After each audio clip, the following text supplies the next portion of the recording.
Un nuevo tema abordamos en esta ocasión, atendiendo a muchas de las inquietudes que se dan en el tiempo presente.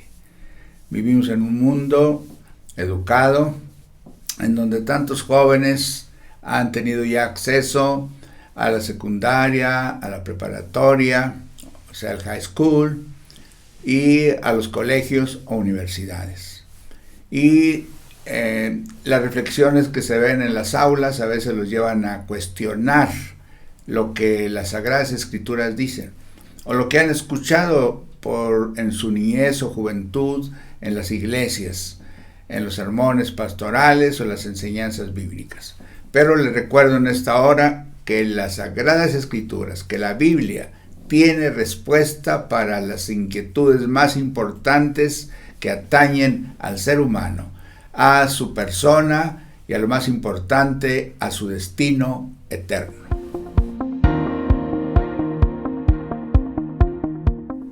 Nuestro tema: universalismo o castigo eterno. Tal vez es más conocido y más dominado por todos el castigo temporal, castigo intermedio o castigo eterno. Pero hay un término teológico que se ha manejado en finales del siglo pasado y hoy con más fuerza, y que se llama universalismo. ¿Qué es el universalismo? Es una corriente en donde predicadores aún, pastores aún, líderes prominentes, aún lo han mencionado, se inclinan porque el amor de Dios está por encima de todas las cosas, que su gracia, su misericordia, su amor llevará a Dios a perdonar a todos, y que aunque se sufre cierta condenación, aunque hay unas etapas, pero que finalmente Dios va a perdonar a todos. Eso se llama universalismo.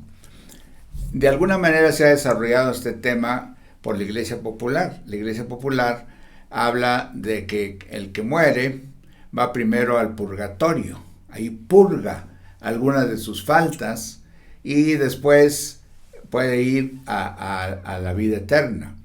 Y de ahí se ha desarrollado una serie de enseñanzas que no están en las Sagradas Escrituras.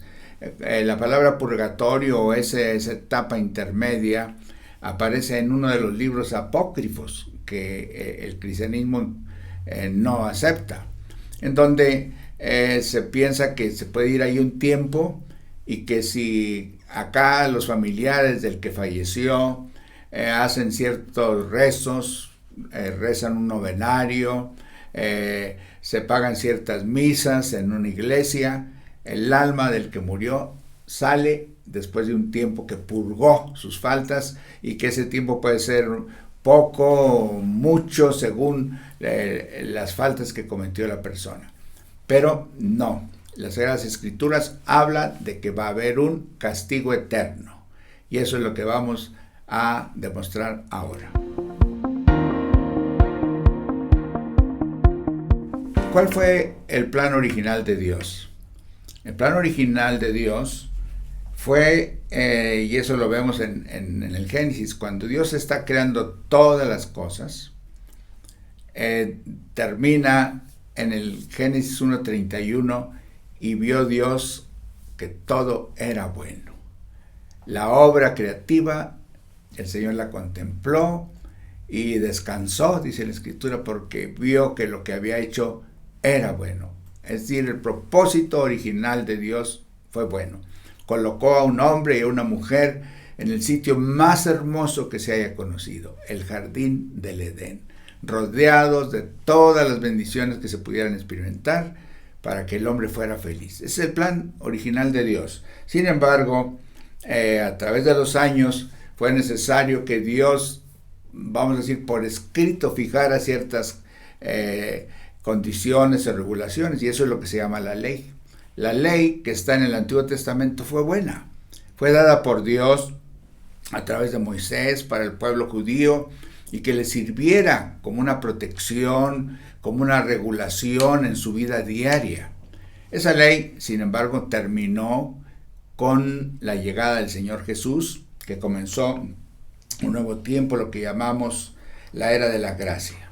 Ahora, el plan de Dios, sabiendo que el hombre se iba a corromper, que el hombre iba a perderse, proveyó un Salvador, como lo sabemos. Jesús vino para redimirnos.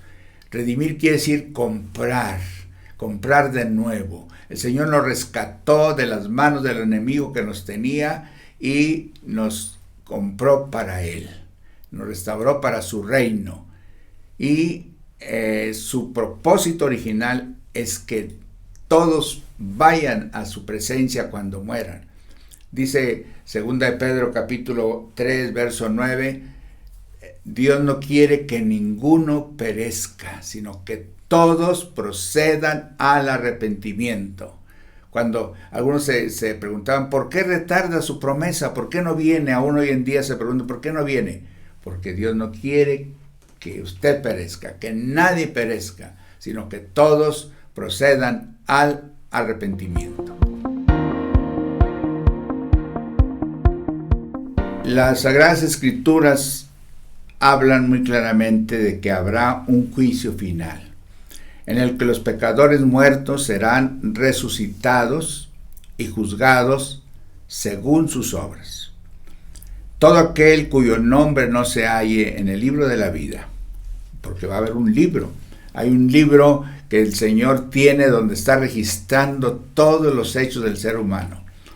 Cuando no estaban las computadoras, nos parecía un tanto irreal lo que la Escritura dice, pero hoy que las computadoras hechas por el hombre pueden registrar todo, almacenar todos los datos, nos ayuda a entender que así es Dios. Dios tiene un registro universal de los siglos y aún no importa el número de pobladores sobre la tierra, Dios va a registrar o registra lo que cada quien haga. Eso se llama el libro de la vida. Y quien no esté en el libro de la vida, escrito su nombre, será confinado a sufrir castigo eterno en el lago que arde con fuego y azufre, que es la muerte segunda, junto, tristemente, con aquellos para quien se preparó ese castigo, el diablo y sus ángeles. Y también en Apocalipsis habla de la bestia y el falso profeta.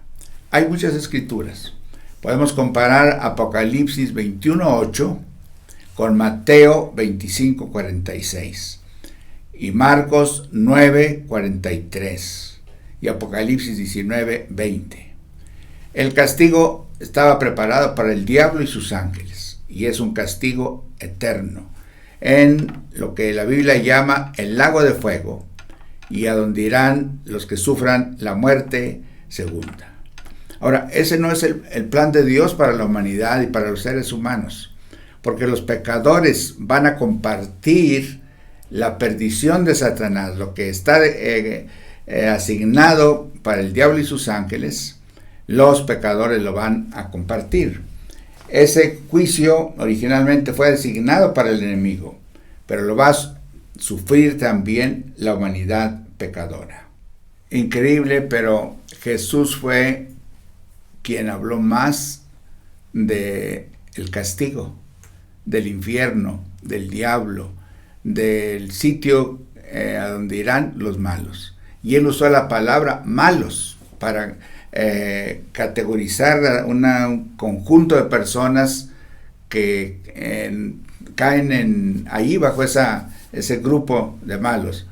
Al final de las parábolas, hay un capítulo muy conocido, el capítulo 13 de Mateo. El Señor habló de muchas parábolas, pero al final, en la parábola de la red, dijo Jesús en Mateo 13, 49 y 50, así será al final del siglo. Saldrán los ángeles, ahí está el ministerio de los ángeles también, no solamente es actual entre nosotros, pero al final los ángeles saldrán y apartarán a los malos de entre los justos. Ahí está, malos y justos. Y a los malos, dice, los echarán en el horno de fuego. Fíjese, lo está diciendo Jesús. Los echarán en el horno de fuego. Y ahí será el lloro y el crujir de dientes. Una expresión muy fuerte. Lloro y crujir de dientes. Ahora, hay dos palabras que a veces se manejan. Remordimiento y arrepentimiento. El malo siente remordimiento. Pero si no siente arrepentimiento, no pasa nada. Muchos sienten remordimiento por lo que hacen, por las maldades que cometen, aún los crímenes. Y algunos ni siquiera sienten remordimiento, como nos consta cuando a veces se les entrevista ahí frente a las cámaras y no muestran ningún remordimiento por lo que hicieron. Pero el Señor quiere algo más, quiere arrepentimiento. Entonces, ¿quiénes son esas personas que están en esa categoría? Son los que participan activamente en la maldad, incluye a los cobardes por falta de fe, a los incrédulos, a los abominables. ¿Quiénes son los abominables? Los repugnantes, los detestados. Incluye a los homicidas, a los fornicarios, a los hechiceros, que son los que usan las magia y las drogas. Incluye a los idólatras, que hay tantos que adoran ídolos, que representan, piensan que representan al Señor y no, son ídolos como existían en tiempos de Pablo y que existen hoy en día. A todos los mentirosos también. Y hay una lista ahí enorme en Mateo capítulo 8, en el capítulo 13, en el 22, en Lucas y después en Apocalipsis 21. Pablo resume todos cuando los incluye a todos los que no conocen a Dios, con un conocimiento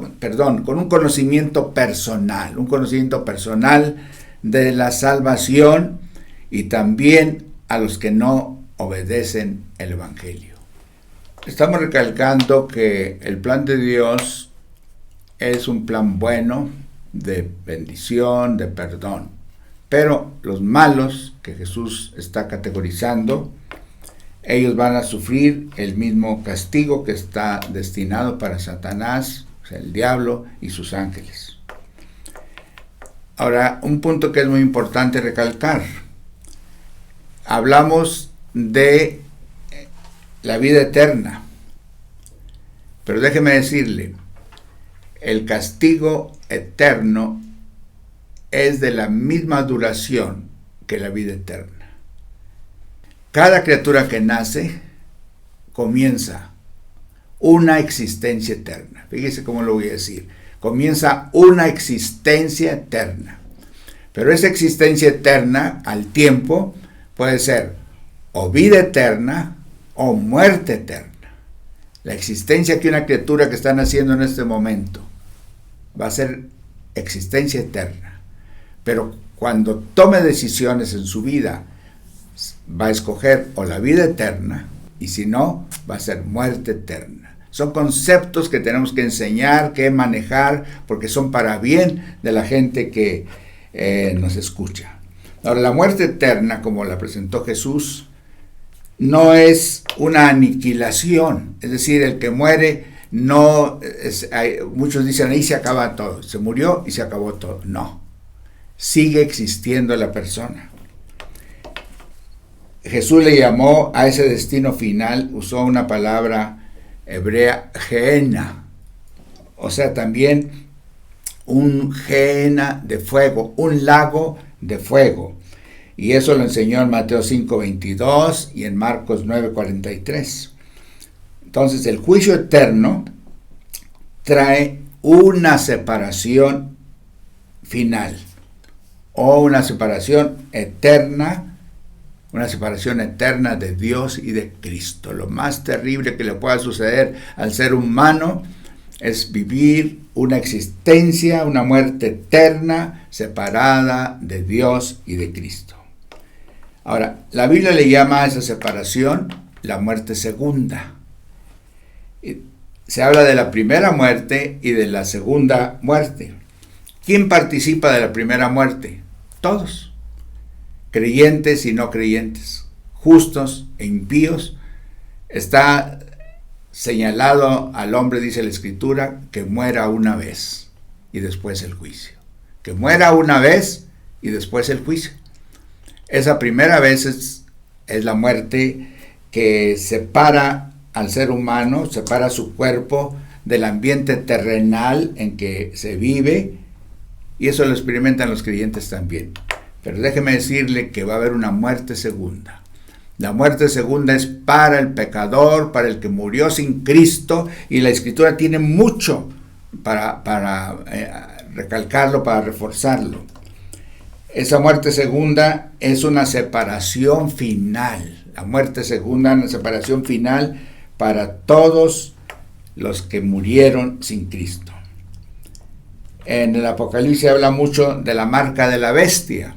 Cuando venga esa figura que en el Apocalipsis menciona la bestia, y se habla de una marca que van a tener todos los que vivan en ese tiempo, pecadores, gente que se haya quedado aquí, que no fue llevada con Jesús, que no guardó los mandamientos de Dios y de Jesús también.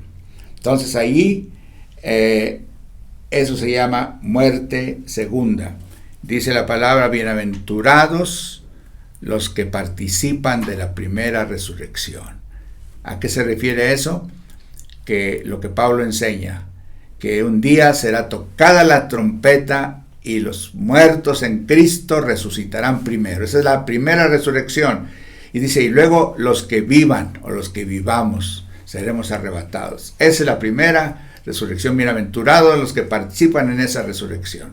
Los muertos sin Cristo no tendrán esa feliz experiencia.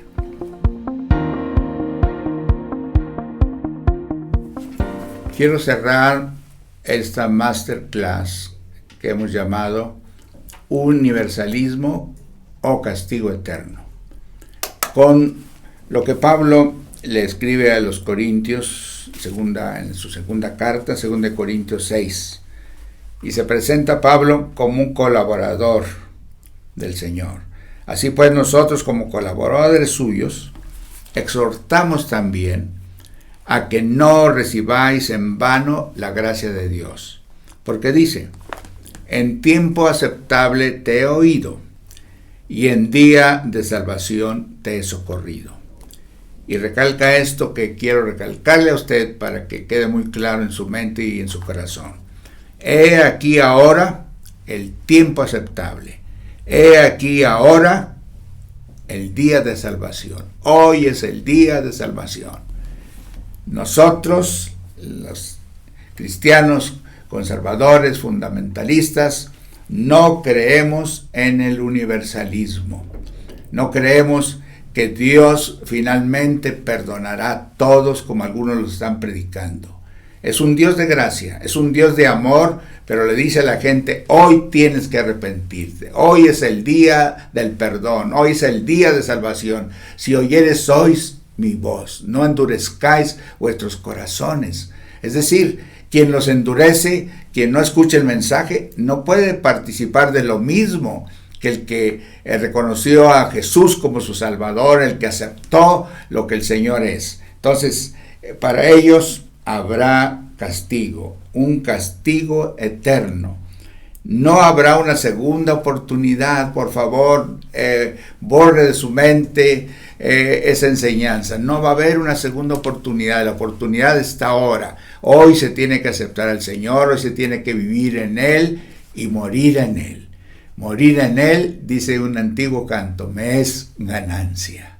Entonces, rechacemos esa idea, vivamos desde ahora. Y eso es hermoso. Jesús dijo, el que recibe al Hijo tiene vida eterna. Me gusta recalcar la fuerza de ese verbo en tiempo presente. Tiene vida eterna. No es tendrá, no, tiene vida eterna. Cuando alguien recibe a Jesús, si este día usted lo recibe, si este día usted puede dar testimonio de su salvación, usted tiene vida eterna. No la tendrá, ya la tenemos. Un día el cuerpo se quedará, pero esa persona, ahí estará su cuerpo, pero ya está disfrutando, ya había disfrutado de vida eterna desde el momento que aceptó a Jesús. Por favor, proclame este mensaje con nosotros. de esperanza y de salvación.